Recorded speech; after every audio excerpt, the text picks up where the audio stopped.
प्रिय विद्यार्थियों, नमस्ते।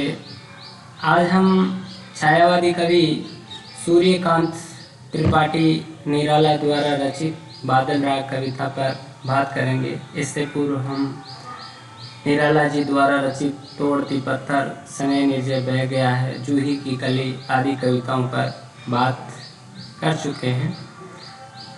बादल राग कविता का प्रकाशन 6 खंडों में हुआ।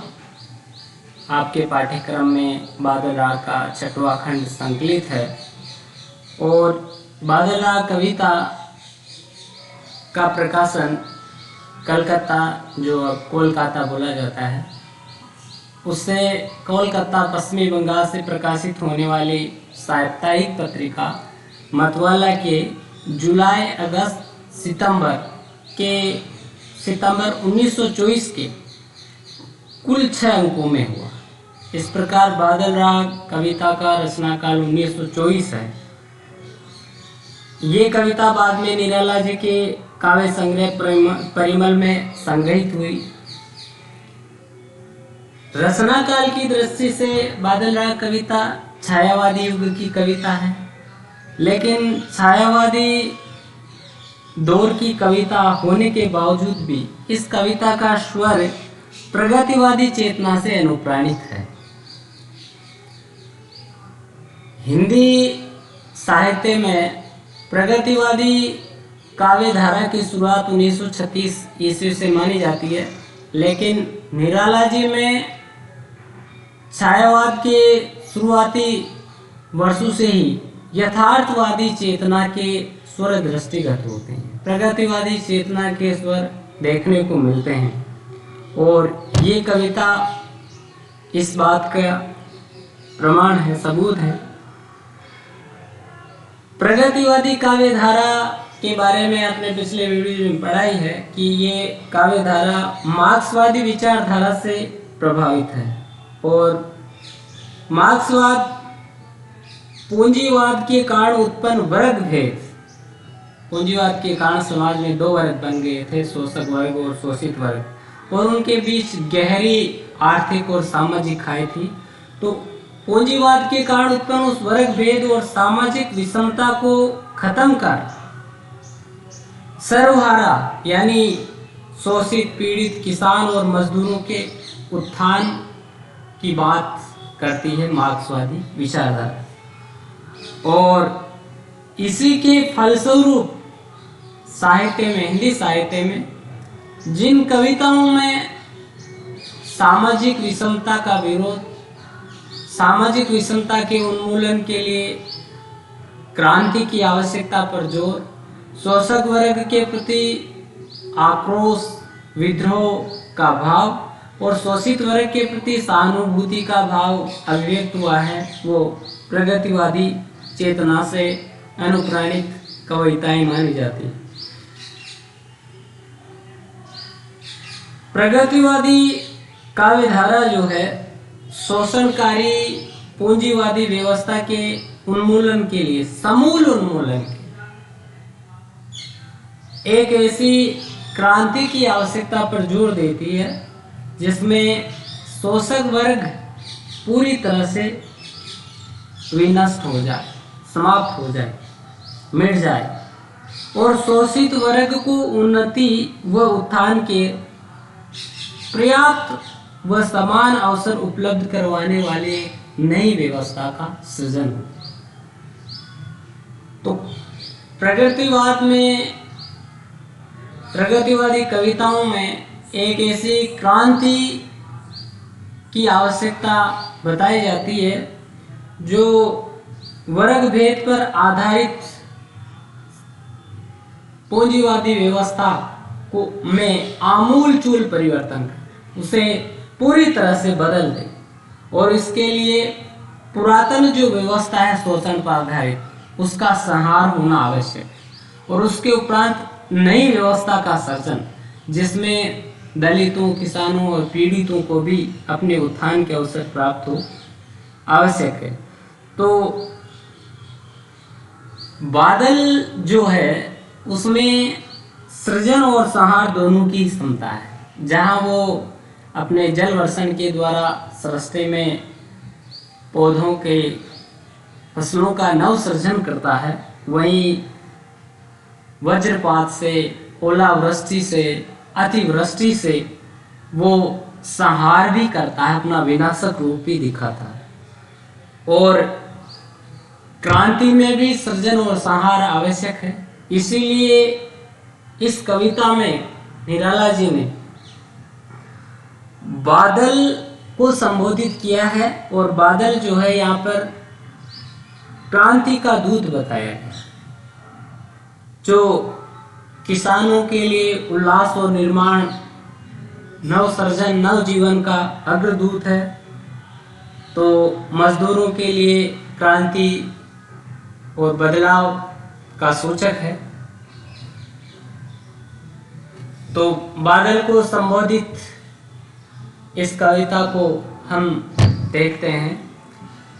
तिरती है समीर सागर पर, अस्थिर सुख पर दुख की छाया, जग के दग्ध हृदय पर निर्दय विफल की प्लावित माया, ये तेरी रणतरी भरी आकांक्षाओं से, घन भेरी गर्जन से सजग सुप्त अंकुर, उर्मे पृथ्वी के आशाओं से, नव जीवन की ऊंचा कर सिर ताक रहे हैं ये विपल्व के बादल। फिर बार बार गर्जन, वर्षण है मूसलाधार, रे थाम लेता संसार, सुन सुन घोर वज्र हुंकार, असनी पात से साइत उन्नत सत सत वीर, शत विशत हत अचल शरीर, गगन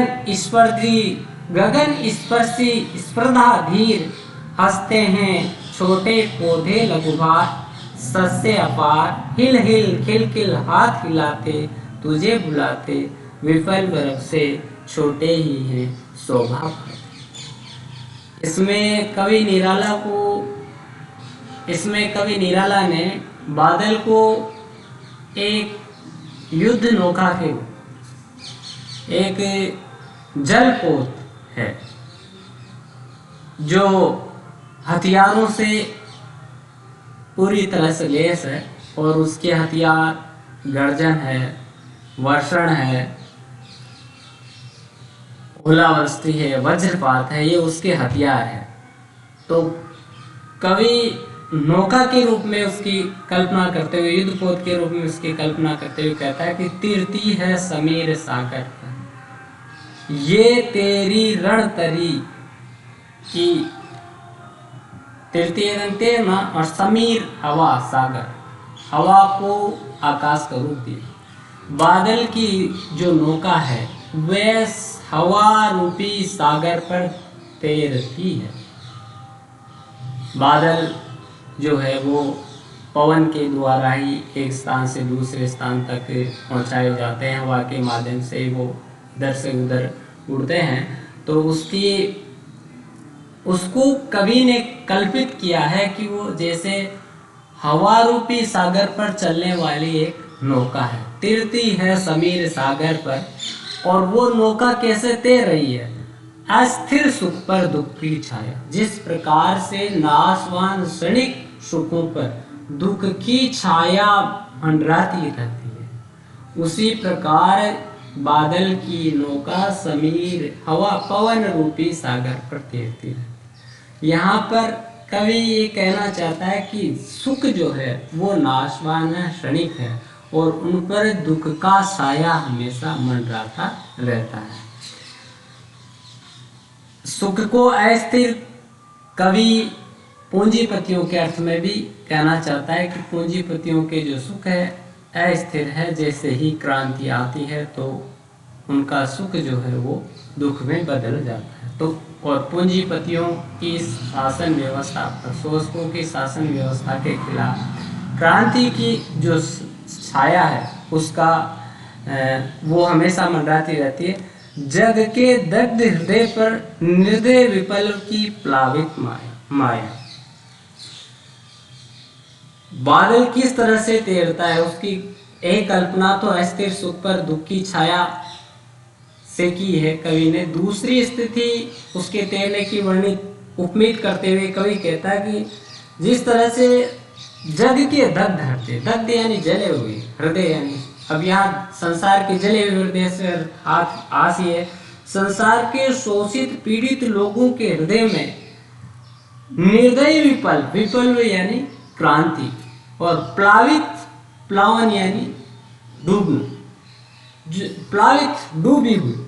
तो संसार के पीड़ित लोगों के हृदय में निर्दय क्रांति रूपी माया के समान बादल आकाश में आच्छादित रहता है, पवन रूपी सागर रहता है। जिस तरह से शोषित पीड़ित लोगों के हृदय में क्रांति का स्वर आच्छादित रहता है, उड़ता रहता है, और वो ऐसी क्रांति जो क्रूर है, निर्दयी है, जिसमें पुरातन व्यवस्था का पूरी तरह से प्लावन कर देने, पुरातन व्यवस्था को पूरी तरह से डुबो देने की क्षमता है। तो ऐसी निर्दयी क्रांति शोषित पीड़ित लोगों के हृदय में जिस तरह से उभरती है या तैरती रहती है, उसी तरह से बादल पवन रूपी सागर पर तैरता रहता है। अब केवल बादल के अर्थ में अपन इसको देखें तो चूंकि बादल में भी ये क्षमता है कि वो अपने जल वर्षण से, अति जल वर्षण से धरती पर जल प्लावन कर देता है, जिसमें सब कुछ नष्ट हो जाता है। तो बादल संसार के जले हुए हृदय पर निर्दयी प्रलय रूपी माया के रूप में हमेशा स्थिर रहते हैं, मौजूद रहते हैं, तैरते रहते हैं। ये तेरी रण तरी भरी आकांक्षाओं से, यहाँ पर कवि कहता है कि बादल की ये रण यानी युद्ध और तरी यानी नौका, युद्ध रूपी जो नौका है वो अनेक आकांक्षाओं से भरी हुई है, और इस युद्ध रूपी नौका के साथ अनेक लोगों की आकांक्षाएं जुड़ी हुई है।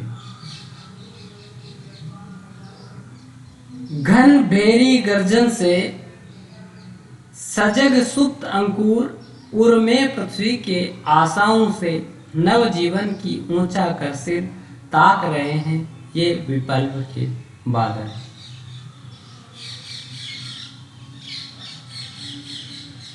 कैसी आकांक्षाएं जुड़ी हुई है कि जब बादल गरजता है तो बादल की भेरी गर्जन, नगाड़े के समान गर्जन, युद्ध के समय जो नगाड़ा बजता है उस समय उसके समान जो बादल की घनघोर गर्जन है, उससे पृथ्वी के गर्भ में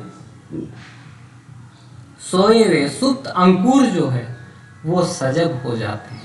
पृथ्वी के गर्भ में पड़े हुए बीज जो सुप्त अवस्था में हैं वो सजग हो जाते हैं और नए जीवन की आशा से अपना सिर ऊंचा करके ताकने लगते हैं। एक रूप में, एक अर्थ में कवि कहना चाहता है कि जब आकाश में बादल गरजते हैं और बादलों से जल वर्षण होता है तो धरती के गर्भ में जो बीज पड़े रहते हैं वो उस जल वर्षण से अंकुरित होते हैं, नया जीवन उनको मिलता है। इसी तरह से जब क्रांति आती है समाज में तो क्रांति का स्वर जब गूंजता है समाज में, शोषित पीड़ित समाज, तो जो निष्क्रिय लोग हैं, कमजोर लोग हैं, उनमें भी क्रांति के स्वर से नए जीवन की आशा होती है। उन्हें अपने उत्थान की, अपनी उन्नति की एक आशा होती है। उन्हें लगता है कि ये शोषण पर आधारित वर्तमान जो व्यवस्था है वो इस क्रांति से समाप्त हो जाएगी और उन्हें एक नया जीवन प्राप्त होगा जिसमें उन्हें उन्नति के अवसर प्राप्त होंगे। तो जिस तरह से यहाँ बादल को इसीलिए प्रतीक बनाया गया कि बादल के रूपी युद्ध नौका में वो सारी आकांक्षाएं जो क्रांति में, बादल के गर्जन से, जल वर्षण से जिस तरह से धरती के गर्भ में पड़े बीज अंकुरित होते हैं, उन्हें नया जीवन मिलता है। उसी तरह जब क्रांति आती है समाज में, तो धरती के गर्भ में पड़े हुए, यहाँ आशय अपन ले सकते हैं कि जो पद दलित है, जिन्हें कुचला गया है, जिनका शोषण किया गया है, गर्भ में पड़े होने से आशय, तो ऐसे शोषित, पीड़ित, किसान, मजदूर, निष्क्रिय, कमजोर लोगों में जो है नए जीवन की एक आशा होती, और नए जीवन की आशा में, नई व्यवस्था की आशा में वो जो है ताकने लगते हैं। फिर आगे है, फिर बार बार गर्जन, वर्षण है मूसलाधार, हृदय थाम लेता संसार, सुन सुन घोर वज्र हुंकार, असली पात से साहित उन्नत सत सत वीर, शत विशत हत अचल शरीर, गगन स्पर्शी स्पर्धाधीर, हंसते हैं छोटे पौधे लघुभार, सस्ते अपार हिल हिल खिल खिल हाथ हिलाते, तुझे बुलाते, विपल बर्फ से छोटे ही शोभा। इसमें कवि कहता है कि फिर बार बार गर्जना, बादलों द्वारा बार बार भयंकर रूप से गर्जना किए जा, और वर्षण है मूसलाधार, और मूसल के जैसी भयंकर बरसात से, भयंकर वर्षा जल की धारा से, अत्यधिक वर्षा जल की धारा से सारा संसार जो है वो हृदय थाम लेता, अर्थात संसार के लोग जो है वो भयभीत हो जाते। वज्र के समान कठोर, घनघोर, ओजस्वी हुंकार गर्जना को सुनकर के संसार के जो लोग हैं वो हृदय थाम लेते हैं, अर्थात भयभीत हो जाते हैं। यहाँ पर कवि ये कहना चाहते हैं कि जिस तरह से बादलों के भयंकर गर्जन, उनके अत्यधिक अतिवृष्टि, जल वर्षण से संसार के लोग भयभीत होते हैं, उसी तरह जब क्रांति का ओजस्वी उन्मादी स्वर गूंजता है, तो पूंजीपति जो लोग हैं वह क्रांति के उस घोर वज्र हुंकार को, ओजस्वी स्वर को सुनकर के भयभीत हो जाते हैं, त्रस्त हो जाते हैं। असनी पात से सायत उन्नत सत सत वीर, शत विशत हत अचल शरीर। तत्सम शब्दावली। असनी पात, बिजली गिरजन, वज्रपात, ओलावृष्टि भी अपन यहाँ ले सकते हैं कि जब बादलों से बिजली गिरती है, तो बादलों से गिरने वाली बिजली के कारण आकाश को चूमने की प्रतिस्पर्धा रखने वाले, आकाश को चूमने की प्रतिस्पर्धा से उन्नत बड़े बड़े जो पेड़ है वो शत विशत हो जाते हैं, टूट जाते हैं, जीर्ण शीर्ण, हत घायल, अचल शरीर। यहाँ अचल पर्वत के लिए व्यास, जब बादलों से अत्यधिक वर्षण होता है, वज्रपात होता है, तो जो पहाड़ है और बड़े बड़े पेड़ है वो शत विशत हो जाते हैं। ऐसे पेड़ जिन्होंने आकाश को चूमने की स्पर्धा मन में पाल रखी थी और उन आकाश की ओर निरंतर बढ़ते जा रहे थे, और जो बड़े धीर गंभीर थे, ऐसे सैकड़ों जो वीर है वो शायित हो जाते हैं, सो जाते हैं, अर्थात मस्त हो जाते हैं। यहाँ पर ये बड़े बड़े जो पेड़ है वो पूंजीपतियों के प्रतीक हैं। ऐसे पूंजीपति जिनमें अकूत धन संपत्ति इकट्ठा करने की और गगनचुंबी प्रगति करने की होड़ थी, और धैर्य के साथ जो उन्नति पथ पर बढ़ते जा रहे थे। जब क्रांति आती है तो ऐसे गगन स्पर्शी पूंजीपति जो है, शोषक जो वर्ग है, वो पूरी तरह से शत विशत हो जाता है, नष्ट हो जाता है, समूल उसका नाश हो जाता है। हंसते हैं छोटे पौधे लघुभार, सस्य पार, हिल हिल खिल खिल हाथ हिलाते तुझे बुलाते, विफल वृक्ष से छोटे ही हैं शोभा पाते। और बादलों से होने वाले वज्रपात से, बिजलीपात से, ओलावृष्टि से छोटे जो पौधे हैं, जो फसलें हैं, जो घास है, दलित है, वो हंसते हैं, खिलते हैं।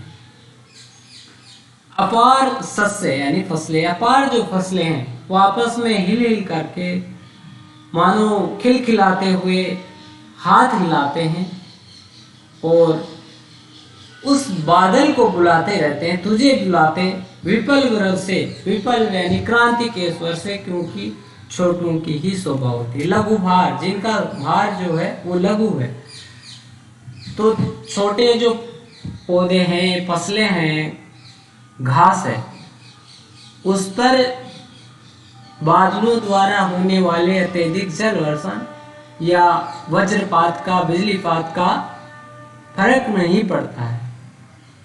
और इसी कारण वो जो है प्रसन्नता के साथ मानो खिलखिलाते हैं और हाथ हिलाते हुए बादल को बुलाते हैं।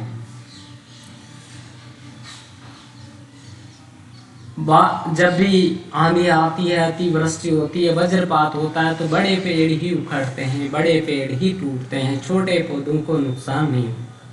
यहाँ बड़े पेड़ पूंजीपतियों, शोषकों के प्रतीक है, छोटे पेड़ जो है किसानों और मजदूरों के।